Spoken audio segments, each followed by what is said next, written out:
우리는 지금 현 시대를 살아가면서 너무나 풍성한 그런 물질 문명을 누리고 살아가고 있습니다. 물질적인 혜택을 누리면서 살아가는데 삶의 질이 정말 상상도 못할 정도로 높아진 가운데 살아가고 있습니다.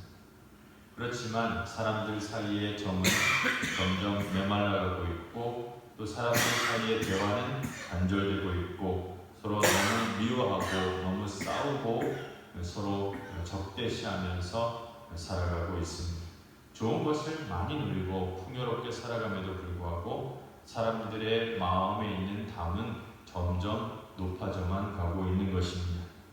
우리나라 사람들은 모든 분야에서 서로 싸우고 있습니다. 국회에서는 여당과 여당이 서로 머리 터지도록 싸우고 있습니다. 나라와 나라끼리 싸우고 있습니다. 요즘 미국과 중국이 관세 협정을 한다고 그렇게 또 서로 다툼을 벌이고 있습니다. 그래서 덕분에 우리나라 경제도 매우 위협받고 있는 그런 위태로운 상황이 이어지고 있습니다. 어떤 곳에는 집주인과 세든 사람 사이에 싸우고 있고, 형제들 사이에서 상속 문제로 인해서 법정까지 가가지고 고발하고 멱살을 잡는 그런 추태도 보입니다. 인터넷상에서 서로 욕하고 저주하고 사람들에게 아주 피해를 많이 끼치는 그런 상황들을 봅니다. 심지어는 교회 안에서도 많이 싸우고 있습니다. 어떤 인류학자가 아마존에서 너무나 공격적인 한 부족을 연구를 했습니다. 그 원주민을 조사했습니다. 이 인류학자가 왜 이 원주민은 다른 부족들보다 왜 이렇게 많이 싸울까? 너무 공격적이고 왜 이렇게 싸우는가? 이렇게 살펴보니까 먹을 것이 늘 부족해서 이 사람들이 싸우게 된다는 것을 알게 되었습니다. 먹을 것이 부족하니까 늘 배가 고프고, 배가 고프니까 사나워졌고 공격적이 된 것입니다. 특히 여성들을 심하게 폭행해서 모든 여성들이 흉터를 가지고 살아가는 것을 이 인류학자가 보게 되었습니다.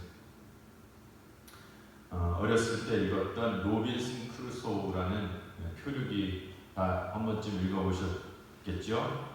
로빈슨 크루소는 표류하다가 거인국에도 가고 소인국에도 갔는데, 소인국에 도착했을 때 소인국 사람들이 두 나라로 갈라져서 서로 싸우는 것을 보게 되었습니다. 그런데 무엇을 가지고 싸우는가 이렇게 보았더니 계란 후라이 하는 법을 가지고 싸우고 있었던 것입니다. 이쪽 나라 사람들은 계란이라는 것을 익혀가지고 한 번에 엎어가지고 후라이를 해서 먹어야 된다 이렇게 주장했습니다. 근데 이쪽 나라 사람들은 아니다, 계란이라는 거는 그냥 휘저어가지고 에그 스크램블을 해가지고 먹어야 된다, 스크램블 에그를 해가지고 먹어야 된다 이렇게 주장했습니다. 이것 때문에 나라가 갈라져가지고 목숨 걸고 서로 막 싸우고 있었습니다. 계란 후라이 하는 법 가지고 죽이고 막 그랬습니다. 역시 소인국답지요. 소인국답습니다. 우리가 이 세상을 살아가면서 느끼는 것이, 이 세상에 좋은 것이 너무나 많고 너무 아름다운 것도 많고 풍요로운데 사람들은 너무나 미워하고 싸우고 서로 죽이는 바람에 이 세상이 너무 비참하게 되었다라는 생각을 하게 됩니다. 실제로 나눔이 공정하게 이루어진다면 이 지구촌에서 굶어 죽을 일은 사실 없을 것입니다. 그런데 한쪽은 너무 풍성하고 풍부해가지고 물건을 막 버리는 나라도 있는가 하면, 어떤 나라는 당장 물 한 바가지가 없어서 힘들어하고 먹을 것이 없어서 아이들이 죽어가는 그런 일들도 벌어지게 되는 것입니다. 그래서 오늘 성경 말씀에서 하나님께서는 우리 예수 믿는 사람을 새 사람으로 만드셨는데 전혀 싸울 필요가 없는 화평의 새 사람으로 만드셨다고 말씀하고 있는 것입니다. 다시 말해서 우리는 화평의 새 사람으로 살아가서 이 세상을 화평하도록 만들어야 할 책임과 의무가 있다라는 사실을 말씀하고 있는 것입니다. 오늘 말씀 14절 말씀에 보면 그는 우리의 화평이신지라 둘로 하나를 만드사 원수된 것 곧 중간에 막힌 담을 자기 육체로 버시고 이렇게 말씀하셨습니다. 담이라는 것은 옛날부터 다른 사람의 침략으로부터 또 공격으로부터 간섭으로부터 식구들을 보호하는 그런 역할을 했습니다. 우리나라 사람들도 자신들의 사생활을 남들에게 보여주는 것을 굉장히 싫어했습니다. 그래서 우리 조상들은 밖에서 다른 사람이 마당이나 집안을 볼 수 없을 정도로 담을 이렇게 높이 세웠습니다. 그리고 서민들은 담을 세우기가 어려우니까 가시덤불 같은 거를 엮어가지고 그렇게 집에다 이제 경계를 세웠습니다. 물론 무너뜨리고 뛰어넘을 수 있을 수 있지만 아무튼 서서는 집안을 볼 수 없도록 담을 쌓아놓는 것이 자기 집 식구들을 보호하는 그런 역할을 했던 것입니다. 그래서 담이라는 것은 사람 사이를 나누는 역할을 하는 것이지만 동시에 자기 식구를 보호하는 그런 역할을 하는 것입니다. 동물원에 가보면 맹수들 사이를 철장으로 막아놓고 분리시켜 놓았습니다. 만약에 철장 없이 한 우리 안에 사자나 곰이 이렇게 좀 종류가 다른 개체가 다른 그런 종류를 넣어 놓는다면 서로 싸워서 물고 죽이는 일이 반복될 것입니다. 그렇기 때문에 철장으로 분리를 시켜 놓아야 그나마 동물원에서 살 수 있습니다.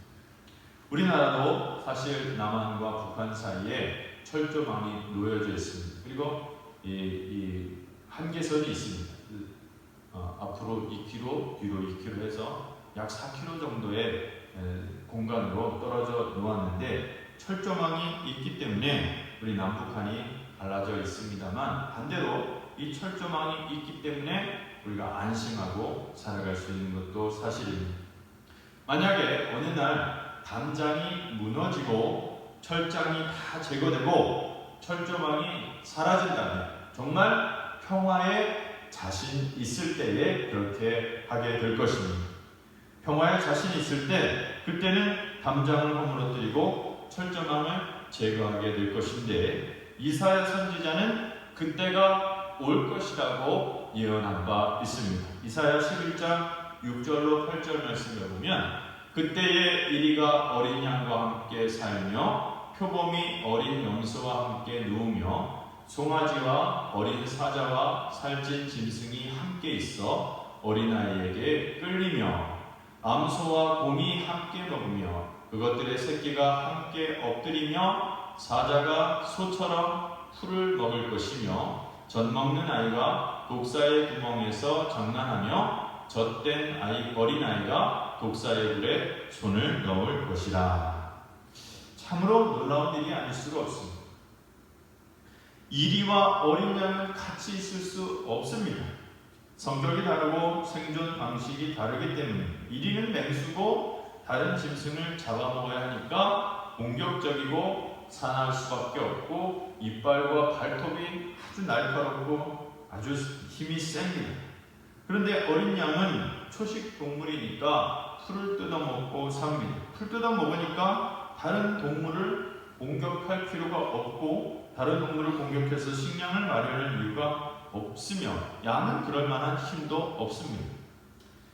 짐승들 사이에서도 사실 생존 방식이 서로 다르기 때문에 서로 잡아먹고 먹히는 것입니다. 우리 인간들이 타락하고 난 뒤 가장 두드러지게 생긴 것이 바로 적대감입니다. 서로에 대한 적대의 감정인 것이죠. 먹고 살 것은 한정되어 있는데 내가 먼저 먹고 내가 먼저 차지하고 내가 먼저 좋은 것 차지하고 잘 살아야 되니까 남이 함부로 들어오면 내 것 챙길 수 없다라는 생각 때문에 남을 배제하기 시작하는 겁니다. 내가 차지하는 내가 남의 위로 올라가야 하니까 약한 사람 짓밟게 되는 것입니다. 또 약한 사람도 늘 당할 수만은 없으니까 약한 사람들끼리 힘을 합쳐가지고 단체를 만들어서 투쟁을 하고 맞불을 놓으면서 자기 이익을 지키려고 하는 것입니다. 그래서 예전부터 지금까지 이 세상에서 조금이라도 안심하면서 살아가기 위해서는 담이 필요했던 것입니다. 담장이 필요했고 집집마다 그래서 담을 세워놓고 사회에는 계급이 필요했고 계층이 필요했던 것입니다. 결국 담, 계급, 계층 이런 것은 자기 자신을 지키려고 하는 어떤 방어기제고 최소한의 어떤 한계 범주였던 것입니다. 그래도 힘이 세고 포악한 사람들은 그런 담을 부수고 허물어뜨리고 들어와서 다른 사람 죽이고 재물 빼앗고 여자를 잡아가는 일들이 지금까지 비일비재했습니다. 그런데 그런 미움과 적대감은 사실 어느 세계에나 다 존재하고 있으며 심지어는 가족 간에도 이 미움과 적대감이 있습니다. 직장 안에도 있습니다. 마을 안에도 있습니다. 도시와 민족 간에도 이 적대감이 있습니다. 어떤 아버지는 자식을 아무 이유 없이 미워합니다. 어떤 자식은 부모님을 아무 이유 없이 미워합니다. 그 이유가 어디에 있습니까? 바로 죄가 가지고 온 결과물인 것입니다. 바로 죄가 가지고 온 그 악함이 우리 본성 속에서 그런 미움과 시기와 질투와 폭력으로 나타나게 되었던 것입니다. 인간의 마음속에 잠재의식 속에 인간의 감정 속에 이 미움의 기름덩이들, 죄의 덩어리들, 분노의 덩어리들이 가득 차 있게 되었습니다. 그래서 하나님께서 율법을 주신 것입니다. 하나님이 율법을 주셔서 사람들이 율법을 가지고 이 미움과 적대감을 막을 수 있도록 우리 인간들에게 기회를 주시는 것입니다. 그러니까 율법은 사실 순기능의 역할을 하는 것이고 원래는 순기능의 역할만 하도록 되어 있었습니다. 그래서 이스라엘 사람들에게 율법을 주셔서 함부로 이 가족에게, 함부로 친족에게, 동족에게, 이방인에게 함부로 대하지 않도록 율법으로 막아 주신 것입니다. 그래서 이스라엘은 이 율법을 통해서 자기들 절제하고 한계에 대한 명확한 규정을 하고 그르고 옳은 것을 구별할 수 있는 그런 이 기회를 얻게 되었던 것입니다. 그리고 이스라엘 사람들은 율법을 가지고 죄를 닦아낼 수 있었습니다. 율법으로 닦아내고 제사 드리면서 죄를 닦아냈습니다. 그래도 이스라엘 백성들 안에는 미움이 있었고 분노가 있었고 죄가 있었던 것입니다. 율법으로 아무리 해도 막을 수 없는 죄 덩어리가 속 안에, 마음속 안에 자리 잡고 있었던 것입니다. 그들은 율법을 가지고 살면서도 죄를 먹고 마셨습니다. 율법만 가지고 있으니까 율법으로 사랑을 할 수는 없었던 것입니다. 율법은 사랑하게 만들 수는 없습니다. 율법은 남에게 피해를 주지 않는 것까지는 할 수 있으나 사랑을 하게 만들 수는 없는 것입니다.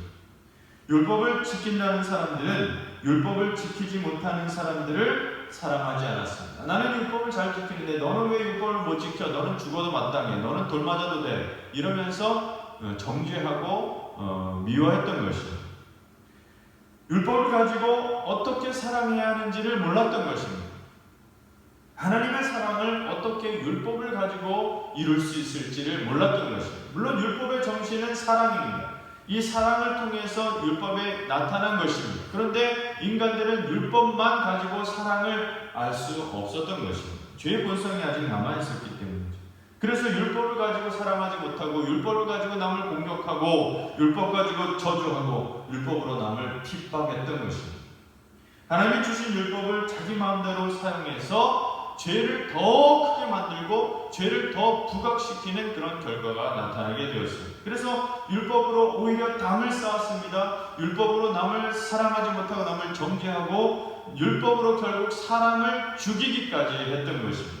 율법으로 사람을 나누고 율법으로 사람을 계급으로 나누고 이런 식으로 율법 가지고 하나님이 주신 사랑의 율법 가지고 사랑으로 살지 못하고 율법 가지고 나쁜 짓을 했던 것입니다. 그래서 예수님께서 이 땅에 오신 것이고 그 율법의 담을 허물어 주셨다고 오늘 말씀하고 있는 것입니다. 인간들의 마음속에 있는 허물과 죄에 대한 그런 적대감, 이런 것들을 다 예수님께서 허물어 버리신 것입니다. 15절 말씀에 법조문으로 된 계명의 율법을 폐하셨으니 이는 이 둘로 자기 안에서 한 세 사람을 지어 화평하게 하시고. 아멘. 예수님은 우리의 인간들의 마음속에 있는 미움과 적대감을 완전히 해결하여 주셨는데 무엇을 가지고 해결하여 주셨습니까? 십자가로 미움과 적대감을 해결하여 주신 것입니다. 십자가로 해결하셨다는 것은 무엇을 뜻합니까? 자신을 희생하셔서 자신을 내어주셔서 이것을 해결하셨다는 것입니다. 야, 니들끼리 화해해. 야, 너는 왜 아직도 싸우고 있니? 니들끼리 용서해. 이렇게 하신 것이 아니라 본인이 직접 희생하셔서 본인이 직접 십자가에서 죽으심으로 이 모든 것을 해결하신 것입니다. 사람들이 서로 미워하고 적대시하고 끊임없이 싸우는 이유가 어디에 있습니까? 다 죄의 독을 한 사발씩 마셨기 때문입니다. 이 죄악이라는 이 독약을 다 마신 것입니다. 그러니까 이 독약을 너무 많이 마시니까 막 속이 쓰리고 답답하고 너무 아파서 그냥 미워할 수밖에 없는 것입니다. 미워하면 더 미워하게 됩니다. 너무 속이 괴로우니까 다른 사람에게 막 욕을 퍼붓습니다. 그리고 공격적인 행위를 합니다. 그것이 다 자기 속이 편안하지 못해서 그런 것입니다.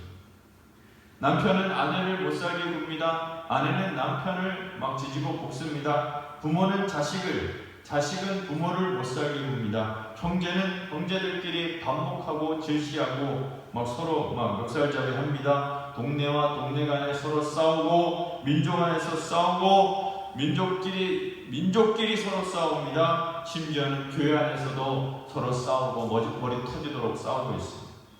그 이유가 무엇입니까? 죄 때문에 자기 속이 괴롭기 때문입니다. 자기 속이 괴로운 거예요. 그래서 예수님께서는 이 땅에 오셔서 우리를 화평하도록 만드셨습니다. 화평을 이루셨습니다. 예수님께서는 먼저 우리 인간을 사랑하여 주셨습니다. 죄 많은 인간을 먼저 품어 주셨습니다. 죄 많은 우리를 사랑하시기 위하여 이 땅에 인간의 몸을 입으시고 오셨습니다. 아무도 사랑하지 않던 자를 예수님은 찾아가셨습니다. 아무도 사랑하지 않던 문둥병자들, 그들을 사랑하셨습니다. 그들을 어루만져 주셨습니다. 치료하여 주셨습니다. 눈 멀고 귀 먹은 사람 예수님 사랑해 주셨습니다. 그들을 치료하여 주셨습니다. 병들고 미친 여인 사랑하여 주셨습니다. 가난하고 힘없는 사람도 사랑하셨습니다. 마음이 깨끗한 부자도 사랑하셨습니다. 윤리적으로 타락했던 사람들 사랑했습니다. 우물가의 여인 사랑했습니다. 간음으로 현장에서 붙들려 온 여인 사랑했습니다. 귀신 들린 사람 사랑하셨습니다. 삭개와 같은 세리와 죄인들과 심지어는 자기를 팔아넘긴 가룟유다까지도 사랑하여 주셔서 가룟유다의 발까지 씻어 주셨습니다. 자기를 3번이나 부인한 베드로도 똑같이 사랑하여 주셨습니다. 예수님은 십자가에서 죽으실 때도 자기를 욕하는 사람들을 바라보면서 아버지여 저들의 죄를 용서하여 주옵소서. 저희들은 자기들의 잘못을 알지 못합니다. 이렇게 기도하셨습니다. 예수님은 모든 사람을 사랑하시면서 화평을 이루신 것입니다. 우리가 보기에는 사랑받을 것이 전혀 없는데 우리가 보기에는 정말 멸시천대 받아도 마땅하다고 생각하는 그런 사람들을 예수님은 찾아가셔서 만나주셨고 그들을 사랑하셨습니다. 또한 모든 사람을 사랑하시기 위하여 십자가에서 자신을 내어주셨습니다. 화평을 이루신 것입니다. 화평이라는 것은 그런 것입니다. 진정한 사랑이 진정한 평화를 이룬다는 것을 예수님께서는 알려주셨습니다. 그리고 예수님이 십자가에서 죽으실 때 십자가의 그 능력으로 우리 인간 속에 있는 죄의 독약, 이걸 모두 다 빨아가셨어요. 십자가의 능력으로 다 빨아가신 것입니다. 예수님은 십자가 위에서 단 한 방울도 남겨두시지 아니하시고 우리 인간들 속에 있는 죄의 미움들, 분노들, 의심들, 그리고 죄책감들, 이런 죄의 독약을 다 빨아가신 것입니다. 그리고 예수님이 우리의 속을 고쳐주셨습니다. 우리를 새롭게 하셨습니다. 새 사람으로 만들어 주셨습니다. 그래서 우리는 속이 편안해진 것입니다. 우리의 속이 편안해지니까 남을 미워할 이유가 없는 것입니다. 내 속이 편안한데 남을 미워할 이유가 뭐가 있습니까? 내 속이 편안한데 다른 사람에게 미워할 이유가 없습니다. 예수님은 우리 속에 있는 남에 대한 미움들, 분노들, 이런 것들 다 가지고 하셨어요. 우리 속에 죄의 독약 대신에 하나님의 사랑을 막 부어주셨습니다. 철철 넘치도록 부어주셨습니다. 그래서 자기 안에서 한 새 사람을 지으셨다, 이렇게 말씀하셨어요. 예수 그리스도 안에서 한 새 사람을 지었다고, 우리가 예수 그리스도 안에서 새 사람이 된 것입니다. 예수님이 그렇게 지으신 것입니다. 우리를 완전히 새로운 사람으로 만드신 것입니다. 우리를 화평의 사람으로 만들어 주셨습니다. 화평의 새 사람은 어떤 사람입니까? 화평을 만드는 사람입니다. 하나님의 사랑을 알고 하나님의 마음을 아는 사람은 화평을 만드는 사람인 것입니다. 그 사람은 어느 곳에 가든지 평화를 만들어내는 사람인 것입니다. 하나님의 사랑으로 살기 때문에 남을 미워하지 않습니다. 남과 경쟁하지 않습니다. 하나님이 주신 사랑의 마음으로 하나님의 평화를 만들 수 있는 사람입니다. 역사상 이런 사람은 없습니다. 우리는 완전히 새로운 인종입니다. 하나님이 창조하신 새 사람인 것입니다. 저와 여러분은 이 놀라운 하나님의 사랑을 받은 사람인 줄로 믿습니다. 여러분은 위대한 예수님의 사랑을 경험한 사람들입니다. 여러분은 하나님이 만드신 평화의 새 사람이고 화평하게 만드신 새 사람인 줄로 믿습니다. 우리는 완전히 새로운 인종인 것입니다. 저와 여러분은 세상 사람들과 다릅니다. 사람을 미워하지 않습니다. 이웃을 축복하고 가정을 사랑하고 교회와 성도를 진심으로 내 몸처럼 사랑하고 아낄 수 있는 사람들이 되었습니다.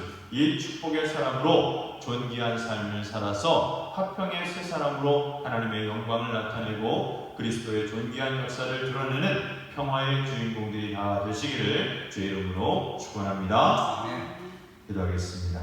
우리를 사랑하시는 하나님 아버지, 감사 찬양을 드립니다.